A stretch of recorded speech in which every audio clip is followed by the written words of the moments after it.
Very good Monday to everybody. Thanks for clicking on to the new working week edition of Vogan's European Outlook. It is the 23rd of March, and it was a great live stream last afternoon as well. We did talk about a lot of things, including the flooding across parts of Spain, Saudi Arabia, Malaysia, Indonesia, Australia. Also record-breaking hot conditions across parts of Africa as well. Do check out the live stream if you're interested. I'll leave a link in the description below.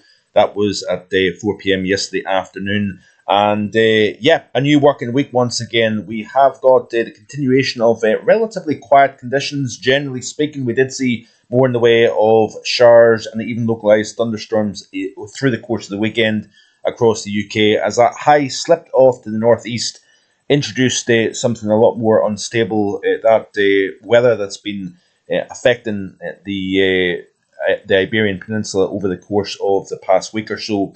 We've been seeing that the system drift a little bit further north, and with the lower heights, we've seen more instability within the atmosphere over the UK and Ireland. But while we've got 3 times the March average rainfall across parts of Iberia, we're talking about London, for example, seeing only 2 millimetres of rain through the month of March. Now, it is, according to Daniel at London and South East Weather, essentially the driest time of the year for London.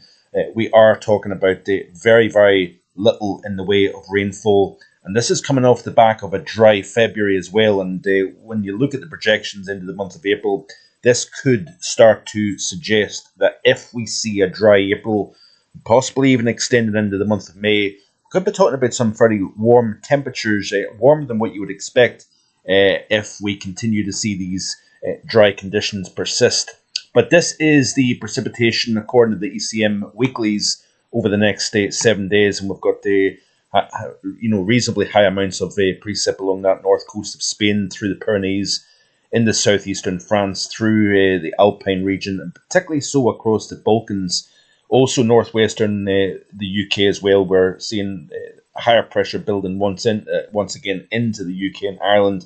But where we've got that boundary between lower pressure towards Iceland, higher pressure to the south, in that boundary marking the two pressure systems, we are going to see heavy precipitation run along and into western areas of Scotland, for example, also along the Norwegian coast. Quite typical when you have somewhat of a more westerly driven influence. This is a total precipitation. This is the anomalies over the next 7 days. And you can see here, wetter than average across northwestern UK, wetter than average along the north side of Iberia, southern France, through Andorra, but specifically so through the Balkan region, but drier than average across Turkey. And while we've got the average to dry across Central Europe and drier compared to average across Turkey, we have a boundary in between that is suggesting wetter than average. They're looking at the temperature anomalies over the next 7 days. This is how it's looking. You can see here that it's generally warmer than average, with exceptions, the standout being Spain and Portugal, where we continue to see cooler conditions as well as wet. And when you typically have more wet conditions down across Iberia, it is usually marked as cooler than average as well. But I wanted to show you this here real quick.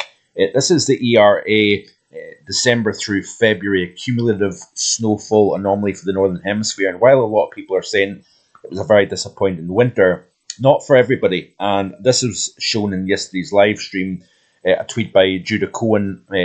So I haven't shared our estimate Northern Hemisphere snowfall anomalies all winter, but here it is for the winter just gone. The big winners being Japan, coastal Alaska, the Great Lakes, eastern Canada, and in general higher latitudes and altitudes. Notable mention, parts of the southeast United States has seen an above average snowfall. Now, anywhere where you can see the yellows and reds, that's below average. So coastal areas of British Columbia, for example. But you can see here in the parts of the southwest United States also. And then also east of the Caspian, we've got a few areas, north side of the Black Sea, for example, seeing somewhat below normal snowfall. But they certainly thought this was quite an interesting chart, and I wanted to show you this in today's live stream. Also, looking at the latest radar imagery, then you can see that we've got generally sunny skies much of Ireland, Northern Ireland, England, Wales, Southern Scotland, we've got cloudier conditions.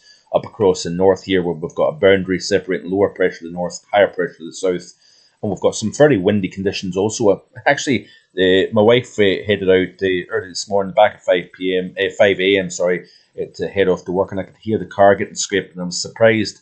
Temperatures dropped to minus 0.3 Celsius this morning, so a little bit of a clear sky, light wind regime through the course of last night allowed the temperature drop below the freezing mark once again, but certainly not the case now. We've got gusty winds coming in from a west-southwesterly direction, and lying in bed here because I work night shift into the late morning, early afternoon. You can hear the winds rattling the trees outside, but you can see here generally a lot of cloud cover across the Balkans, extending from the central Sahara up through the eastern Med, and then up the eastern side of Europe here, we've got a mass of higher clouds here representing some quite unstable conditions and wet weather. You can see a mixture of clear skies and cloudy conditions across central and western areas of Europe.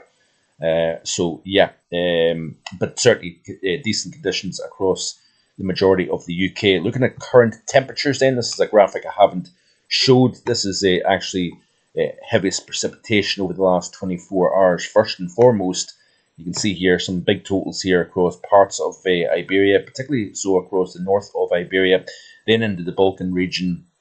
And then when you head a little bit further north, you've got a mixture of no rain versus some small totals, as can be seen here. This is weatherobs.com. Like I say, the first time I've showed you this, but I want to show you the current temperatures and see what it's showing. Let me just see here if I can bring up the current temperature. We can have a look and see what it's looking like so far. So we've got generally temperatures in the double figures across the majority of the UK here, mid-teens in a few spots across Wales and the Midlands, generally low teens for most. We've got 16 Celsius here, as can be seen at, it's dropped to 14 now. We've got generally 10s and 11s. We've got a few 9s across the West Highlands, if you notice here, and then as we move into the continent, we've got generally mid-teens to speak about. So, and then obviously once you get down into North Africa, we've been talking about record-breaking heat in recent times. Temperatures may be starting to slowly peg back a little bit, but down across parts of Algeria, we've been talking about temperatures into the low 40s.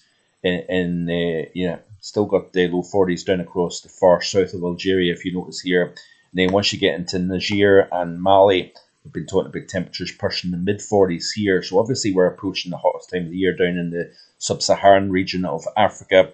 That subtropical high will continue to migrate northwards as the sun angle gains height within the atmosphere and the power of the sun continues to strengthen. We see that area of large-scale sinking continuing to push northwards, and eventually it will anchor itself over the Mediterranean basin as we head towards the July-August period.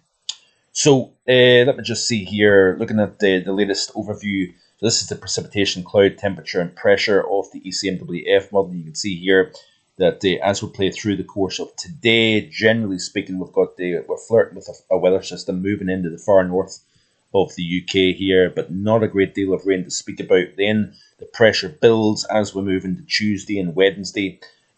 Very much settled conditions. We may have some strengthening wind continuing across the far north along that boundary separating low pressure near Iceland and the centre of the high that is down towards Iberia and into France. We're starting to see a little bit of a reprieve down across the southwest of Europe from all that heavy precipitation over the last several days.